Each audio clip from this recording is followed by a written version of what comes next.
राधे राधे। जय श्री कृष्णा। दोस्तों, आप सभी का दिन शुभ और मंगलमय हो और भगवान सूर्य नारायण की कृपा आप पर सदा सर्वदा बनी रहे। आज आप सुनिए ज्येष्ठ मास महात्म्य का अध्याय 6। इससे पहले के अध्याय में आपने भगवान श्री सूर्य नारायण की रथ यात्रा के फल का वर्णन सुना था। आज सुनिए रथ सप्तमी तथा भगवान सूर्य की महिमा का वर्णन तथा भगवान सूर्य के द्वारा योग का वर्णन और ब्रह्मा जी द्वारा दिंडी को दिया गया क्रिया योग का उपदेश। ब्रह्मा जी बोले, हे रुद्रदेव, माघ मास के शुक्ल पक्ष की षष्ठी तिथि को उपवास करके गंध आदि उपाचारों से भगवान सूर्य नारायण की पूजा कर रात्रि में उनके सामने शयन करें। सप्तमी में प्रातःकाल विधि पूर्वक पूजा करें और उदारता पूर्वक ब्राह्मणों को भोजन कराएं। इस प्रकार एक वर्ष तक सप्तमी को व्रत कर रथ यात्रा करें। कृष्ण पक्ष में तृतीया तिथि को एक भुक्त चतुर्थी को नक्त व्रत, पंचमी को अयाचित व्रत, षष्ठी को पूर्ण उपवास तथा सप्तमी को पारण करें। रथस्थ भगवान सूर्य की भली भांति पूजा कर सुवर्ण तथा रत्न आदि से अलंकृत पका आदि से सुसज्जित रथ में सूर्य नारायण की प्रतिमा स्थापित कर ब्राह्मण की पूजा करके उसका दान करें। स्वर्ण के अभाव में चांदी, ताम्र, आटे आदि का रथ बनाकर आचार्य को दान करें। हे महादेव, यह माघ सप्तमी बहुत उत्तम तिथि है। पापों का हरण करने वाली इस रथ सप्तमी को भगवान सूर्य के निमित्त किया गया स्नान, दान, होम, पूजा आदि सत्कर्म 1000 गुना फलदायक हो जाता है। जो कोई भी इस व्रत को करता है वह अपने अभिष्ट मनोरथ को प्राप्त करता है। इस सप्तमी के महात्म्य का भक्ति पूर्वक श्रवण करने वाला व्यक्ति ब्रह्म हत्या के पाप से भी मुक्त पा जाता है। सुमंतु मुनि कहने लगे, राजन, इस प्रकार रथ यात्रा का विधान बताकर ब्रह्मा जी ने अपने लोक को चले गए और रुद्र देवता भी अपने धाम चले गए। और रुद्र, अब आप और क्या सुनना चाहते हैं यह बताएं। तब राजा शैतानिक ने कहा, हे महाराज, सूर्य देव के प्रभाव का मैं कहाँ तक वर्णन करूं।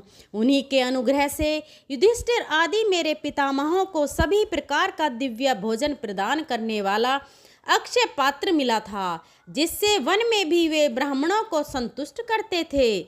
जिन भगवान सूर्य की देवता ऋषि सिद्धि तथा मनुष्य आदि निरंतर आराधना करते रहते हैं, उन भगवान भास्कर के महात्म्य को मैंने अनेक बार सुना है, पर उनका महात्म्य सुनते सुनते मुझे तृप्ति नहीं होती। जिनसे संपूर्ण विश्व उत्पन्न हुआ है तथा जिनके उदय होने से ही सारा संसार चेष्टावान होता है, जिनके हाथों से लोक पूजित ब्रह्मा और विष्णु तथा ललाट से शंकर उत्पन्न हुए हैं, उनके प्रभाव का वर्णन कौन कर सकता है। अब मैं यह सुनना चाहता हूँ कि जिन मंत्र, स्तोत्र, दान, स्नान, जप, पूजन, होम, व्रत, तप तथा उपवास आदि कर्मों के करने से भगवान सूर्य नारायण प्रसन्न होकर सभी कष्टों को निवृत्त करते हैं और संसार सागर से मुक्त करते हैं, आप उन्हें उत्तम मंत्र, स्तोत्र, रहस्य, विद्या, पाठ का व्रत आदि को बताएं, जिनसे भगवान सूर्य का कीर्तन हो और जीव्या धन्य हो जाए, क्योंकि वही जीव्या धन्य है जो भगवान सूर्य की स्तुति करती है। सूर्य की आराधना के बिना यह शरीर व्यर्थ है। एक बार भी सूर्य नारायण को प्रणाम करने से प्राणी का भवसागर से उद्धार हो जाता है। रत्नों का आश्रय, मेरु पर्वत आश्रयों का आश्रय, आकाश तीर्थों का आश्रय गंगा और सभी देवताओं का आश्रय भगवान सूर्य हैं। मुनि, इस प्रकार अनंत गुणों वाले भगवान सूर्य के महात्म्य को मैंने बहुत बार सुना है। देवंग भी भगवान सूर्य की ही आराधना करते हैं, यह भी मैंने सुना है। अब मेरा यही दृढ़ संकल्प है कि संपूर्ण प्राणियों के हृदय में निवास करने वाले तथा स्मरण मात्र से समस्त पाप तापों को दूर करने वाले भगवान सूर्य की भक्ति पूर्वक उपासना करने में भी संसार से मुक्त हो जाऊं। सुमंतु मुनि ने कहा, राजन, ऋषियों को जिस प्रकार ब्रह्मा जी ने सूर्य नारायण की आराधना के विधान का उपदेश दिया था उसे मैं सुनाता हूँ। किसी समय ऋषियों ने ब्रह्मा जी से प्रार्थना की, महाराज, सभी प्रकार की चित्तवृत्ति के निरोध रूपी योग को आपने कैवल्य पद को देने वाला कहा है, किंतु यह योग अनेक जन्मों की कठिन साधना के द्वारा प्राप्त हो सकता है, क्योंकि इंद्रियों को आकर्षित करने वाले विषय अत्यंत दुर्ज हैं और मन किसी प्रकार से स्थिर नहीं होता। राग द्वेष आदि दोष नहीं छूटते और पुरुष अल्पायु होते हैं, इसलिए योग सिद्धि का प्राप्त होना अतिशय कठिन है। अतः आप ऐसे किसी साधन का उद्देश्य करें जिससे बिना परिश्रम के ही निस्तारा हो सके।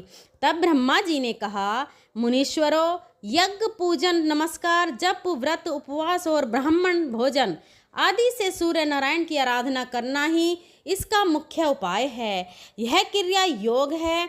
मन, बुद्धि, कर्म, दृष्टि आदि से सूर्य नारायण की आराधना में तत्पर रहें, वे ही पर ब्रह्मा अक्षर, सर्वव्यापी, सर्वकर्ता, अव्यक्त, अचित्य और मोक्ष को देने वाले हैं। अतः आप उनकी आराधना कर अपने मनोवांछित फल को प्राप्त करें और भवसागर से मुक्त हो जाएं।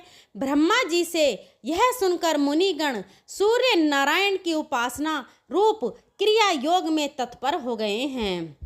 राजन, विषयों में डूबे हुए संसार के दुखी जीवों को सुख प्रदान करने वाले सूर्य नारायण के अलावा और कोई भी नहीं है। इसलिए उठते, बैठते, चलते, सोते, भोजन करते हुए सदा सूर्य नारायण का ही स्मरण करो। भक्ति पूर्वक उनकी आराधना से प्रवृत्त हो जाओ, जिससे जन्म मरण आदि व्याधि से युक्त इस संसार समुद्र से तुम पार हो जाओगे।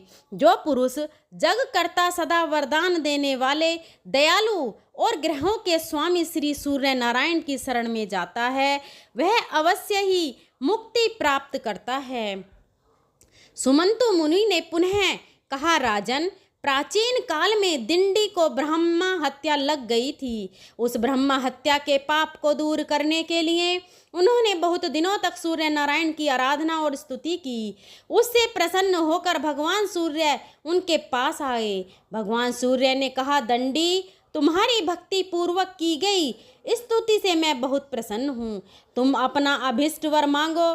तब दंडी ने कहने लगा, महाराज, आपने पधार कर मुझे दर्शन दिया, यह मेरे सौभाग्य की बात है। यही मेरे लिए सर्वश्रेष्ठ वर है।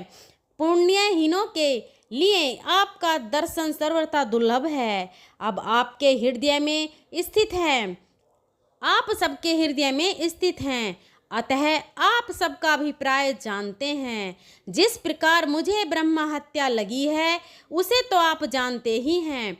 भगवान, आप मुझ पर ऐसा अनुग्रह करें कि मैं इस निंदित ब्रह्म हत्या से तथा अन्य पापों से शीघ्र मुक्त हो जाऊं और मैं सफल मनोरथ हो जाऊं। आप संसार से उद्धार का उपाय बतलाएं, जिसके आचरण से संसार के प्राणी सुखी हों। दंडी के इस वचन को सुनकर योग वेता भगवान सूर्य ने उन्हें निर्विदीज योग का उपदेश दिया, जो दुख के निवारण के लिए औषध रूप है। दंडी ने हाथ जोड़कर प्रार्थना करते हुए कहा, महाराज, यह निष्कल योग तो बहुत कठिन है, क्योंकि इंद्रियों को जीतना, मन को स्थिर करना, अहम शरीर आदि का अभिमान और ममता का त्याग करना, राग द्वेष से बचना, यह सब अतिशय कष्ट साध्य है। यह बातें कई जन्मों के अभ्यास करने से प्राप्त होती हैं। अतः आप ऐसा साधन बतलाएं जिससे अन्यास बिना विशेष परिश्रम के ही फल की प्राप्ति हो जाए। तब भगवान सूर्य नारायण ने कहा, गणनाथ, यदि तुम्हें मुक्ति की इच्छा है तो समस्त कलेशों को नष्ट करने वाले क्रिया योग को सुनो। अपने मन को मुझ में लगाओ, भक्ति से मेरा भजन करो, मेरे परायण हो जाओ, आत्मा को मेरे में लगा दो, मुझे नमस्कार करो, मेरी भक्ति करो, संपूर्ण ब्रह्मांड में मुझे पर्याप्त समझो। ऐसा करने से तुम्हारे संपूर्ण दोषों का विनाश हो जाएगा और तुम मुझे प्राप्त कर लोगे। भली भांति मुझ में आसक्त हो जाने पर राग लोभ आदि दोषों के नाश हो जाने से कृतकृत्या हो जाती है। अपने मन को स्थिर करने के लिए सोना चांदी ताम्र पाषाण कष्ट आदि से मेरी प्रतिमा का निर्माण कांस्य आदि से मेरी प्रतिमा का निर्माण कराकर या चित्र ही लिखकर विविध उपचारों से भक्ति पूर्वक पूजन करो। सर्व भाव से प्रतिमा का आश्रय ग्रहण करो। चलते फिरते भोजन करते आगे पीछे ऊपर नीचे उसी का ध्यान करो। उसे पवित्र तीर्थों के जल से स्नान कराओ। गंध पुष्प वस्त्र आभूषण विविध नैवेद्य और जो पदार्थ स्वयं को प्रिय हो उन्हें अर्पण करो। इन विविध उपचारों से मेरी प्रतिमा को संतुष्ट करो। कभी गाने की इच्छा हो तो मेरी मूर्ति के आगे मेरा गुण गान करो। की इच्छा हो तो हमारी कथा सुनो। इस प्रकार मुझ में अपने मन को अर्पण करने से तुम्हें परम पद की प्राप्ति हो जाएगी। सभी कर्म मुझ में अर्पण करो, डरने की कोई बात नहीं। मुझ में अपने मन को लगाओ, जो कुछ करो मेरे लिए करो। ऐसा करने से तुम ब्रह्म हत्या आदि सभी दोष पापों से रहित होकर मुक्त हो जाओगे। इसलिए तुम इस क्रिया योग का आश्रय ग्रहण करो। तब दंडी बोले, महाराज इस अमृत रूप क्रिया योग को आप विस्तार से कहें, क्योंकि आपके बिना कोई भी इसे बतलाने में समर्थ नहीं है। यह अत्यंत गोपनीय और पवित्र है। तब भगवान श्री सूर्य नारायण ने कहा, तुम चिंता मत करो। इस संपूर्ण क्रिया योग का ब्रह्मा जी तुमको विस्तार पूर्वक उपदेश करेंगे और मेरी कृपा से तुम इसे ग्रहण करोगे। इतना कहकर तीनों लोकों के दीप स्वरूप भगवान सूर्य अंतर ध्यान हो गए और दंडी भी ब्रह्मा जी के धाम को चले गए। ब्रह्मलोक पहुंचकर दंडी सुर ज्येष्ठ चतुर्मुख ब्रह्मा जी को प्रणाम कहने लगे। दंडी ने प्रार्थना पूर्वक कहा, ब्राह्मण, मुझे भगवान सूर्यदेव ने आपके पास भेजा है। आप कृपा कर मुझे क्रिया योग का उपदेश करें, जिसके सहारे मैं शीघ्र ही भगवान सूर्य को प्रसन्न कर सकूं। ब्रह्मा जी बोले, गणाधिप भगवान सूर्य का दर्शन करते ही तुम्हारी ब्रह्म हत्या को नष्ट हो गई। तुम भगवान सूर्य की कृपा पात्र हो। यदि सूर्य नारायण की आराधना करने की इच्छा है तो प्रथम दीक्षा ग्रहण करो, क्योंकि दीक्षा के बिना उपासना नहीं होती। अनेक जन्मों के पुण्य से भगवान सूर्य में भक्ति होती है। जो पुरुष भगवान सूर्य से द्वेष रखता है, ब्राह्मण तथा वेद की निंदा करता है, उसे अवश्य ही अधम पुरुष से उत्पन्न समझो। माया के प्रभाव से ही अधम पुरुषों की कुकर्म में प्रवृत्ति होती है और उनके स्वल्प शेष रहने पर सूर्य की आराधना के लिए दीक्षा की इच्छा होती है। इस भवसागर में डूबने वाले पुरुषों का हाथ पकड़कर उद्धार करने वाले एकमात्र भगवान सूर्य ही हैं। इसलिए तुम दीक्षा ग्रहण करके भगवान सूर्य में तन्मय होकर उनकी उपासना करो। इससे शीघ्र ही भगवान सूर्य तुम पर अनुग्रह करेंगे। तब दंडी ने पूछा, महाराज, दीक्षा का अधिकारी कौन पुरुष है और दीक्षा ग्रहण करने के बाद क्या करना चाहिए? कृपया आप इसे बताएं। तब ब्रह्मा जी कहने लगे, दंडिन, दीक्षा ग्रहण करने की इच्छा वाले व्यक्ति को मन वचन और कर्म से हिंसा नहीं करनी चाहिए। सूर्य भगवान में भक्ति करनी चाहिए। दीक्षित ब्राह्मणों को सदा नमस्कार करना चाहिए और किसी से द्वेष नहीं करना चाहिए। सभी प्राणियों को सूर्य के रूप में समझना चाहिए। देव, मनुष्य, पशु, पक्षी, चींटी, वृक्ष, पाषाण आदि जगत के सभी पदार्थों और आत्माओं को सूर्य से भिन्न न समझकर मन वचन और कर्म से जीवों से पाप बुद्धि नहीं करनी चाहिए। ऐसा ही पुरुष दीक्षा का अधिकारी होता है। जो गति सूर्य नारायण की आराधना से प्राप्त होती है वह ना तो तप से मिलती है और ना बहुत दक्षिणा वाले यज्ञों से के करने से। सभी प्रकार से जो भगवान सूर्य का भक्त है वह धन्य है। उस सूर्य भक्त के अनेक कुलों का उद्धार हो जाता है। जो अपने हृदय प्रदेश में भगवान सूर्य की अर्चना करता है वह निष्पाप होकर सूर्य लोक को प्राप्त करता है। सूर्य का मंदिर बनवाने वाला अपनी 7 पीढ़ियों को सूर्य लोक में निवास कराता है और जितने वर्षों तक मंदिर में पूजा होती है उतने 1000 वर्षों तक वह सूर्य लोक में आनंद का भोग करता है। निष्काम भाव से सूर्य की उपासना करने वाला व्यक्ति मुक्ति को प्राप्त करता है। जो उत्तम लेप, सुंदर पुष्प, अतिशय सुगंधित धूप प्रतिदिन सूर्य नारायण को अर्पित करता है, वह यज्ञ के फल को प्राप्त करता है। यज्ञ में बहुत सामग्रियों की अपेक्षा रहती है, इसलिए मनुष्य यज्ञ नहीं कर सकते, परंतु भक्ति पूर्वक दुर्वा से भी सूर्य नारायण की पूजा करने से यज्ञ करने से भी अधिक फल की प्राप्ति होती है। इसलिए दंडी, गंध, पुष्प, धूप, वस्त्र, आभूषण तथा विविध प्रकार के नैवेद्य जो भी प्राप्त हो सके और तुम्हें जो प्रिय हो उन्हें भक्ति पूर्वक सूर्य नारायण को निवेदित करो। तीर्थ के जल, दही, दूध, घी, शक्कर और शहद से उन्हें स्नान कराओ। गीत, वाद, नृत्य, स्तुति, ब्राह्मण भोजन, हवन आदि से भगवान को प्रसन्न करो, किंतु सभी पूजाएं भक्ति पूर्वक होनी चाहिए। मैंने भगवान सूर्य की आराधना करके ही सृष्टि की है। विष्णु उनके अनुग्रह से ही जगत का पालन करते हैं और रुद्र ने उनकी प्रसन्नता से ही संहार शक्ति प्राप्त की है। ऋषिगण भी उनके ही कृपा प्रसाद को प्राप्त कर मंत्रों का साक्षात्कार करने में समर्थ होते हैं। इसलिए तुम भी पूजन, व्रत, उपवास आदि से वर्ष पर्यंत भगवान सूर्य नारायण की आराधना करो, जिससे सभी कलेश दूर हो जाएंगे और तुम शांति प्राप्त करोगे। जय श्री कृष्णा। आज का अध्याय यही समाप्त हुआ। अगले के अध्याय में आप जानेंगे भगवान सूर्य के व्रतों के अनुष्ठान तथा उनके मंदिरों में अर्चन पूजन की विधि तथा फल सप्तमी व्रत के फल का वर्णन। अब आप सुनिए श्री विष्णु चालीसा का पाठ। विष्णु सुनिए विनय सेवक की चित्त लगाए, कीरत कुछ वर्णन करूं दीजिए ज्ञान बताए। नमो नमो विष्णु भगवान खरारी, कष्ट नसावन अखल बिहारी। प्रबल जगत में शक्ति तुम्हारी, त्रिभुवन फैल रही उजियारी। सुंदर मन मनोहर सूरत, सरल स्वभाव मोहनी मूरत। तन पर पीतांबर अति सोहत, बैजंती माला मन मोहत। शंख चक्र कर गदा विराजत, देख दैत्य असुर दल भाजत। सत्य धर्म मद लोभन गाजे, काम क्रोध मद लोभन छाजे। संत भक्त संजन मन रंजन, धनुज असुर दुष्ट दल गंजन।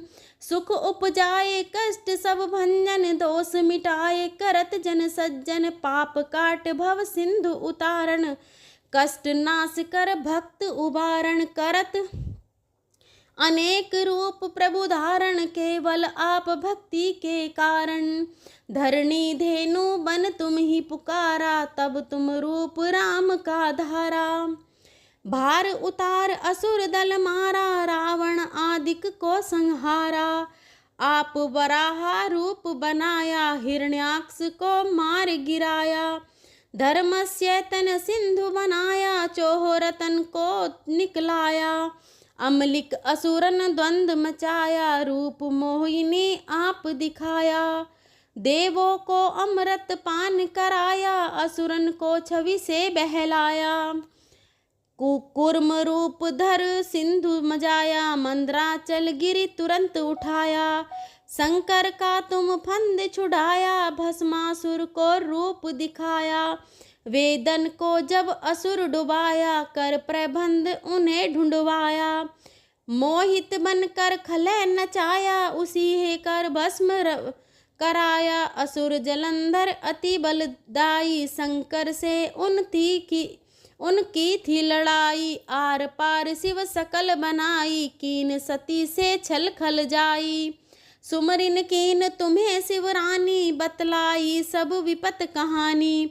तब तुम बने मुनीश्वर ज्ञानी, वृंदा की सब सूरत भुलानी। देख तीन धनुज शैतानी, वृंदा आए तुम्हें लपटानी।